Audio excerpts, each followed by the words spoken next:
নকশবন্দি তরিকার 11টি আদর্শ। ১.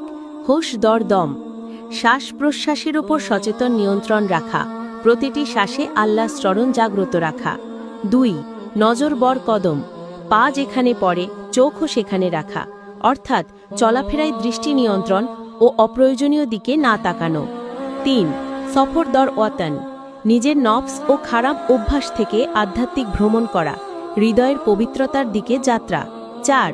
খিলবত দর অঞ্জমান, মানুষের ভিড়ের মাঝেও হৃদয়ে একাকিত্ব বজায় রাখা, বাহ্যিকভাবে মানুষের সঙ্গে কিন্তু অন্তরে আল্লাহর সঙ্গে।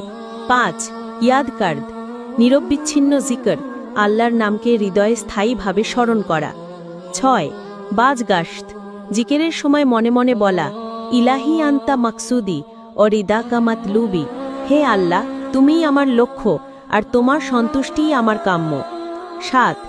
নিগাহ দাশত, অন্তরের ওপর নিয়ন্ত্রণ রাখা, কোনো খারাপ চিন্তা বা কল্পনা যাতে প্রবেশ না করে। ৮. ইয়াদ দাশত, আল্লাহর সত্তার সাথে অবিচ্ছিন্ন সংযোগ বজায় রাখা। ৯. উকুফ জামানি, সময়ের হিসাব রাখা, প্রতি মুহূর্তে নিজের আমল ও অবস্থার খবর রাখা। ১০. উকুফ আদাবি, জিকেরের সংখ্যার হিসাব রাখা, নির্দিষ্ট পরিমাণে জিকের আদায় নিশ্চিত করা। ১১. উকুফ কালবি, হৃদয়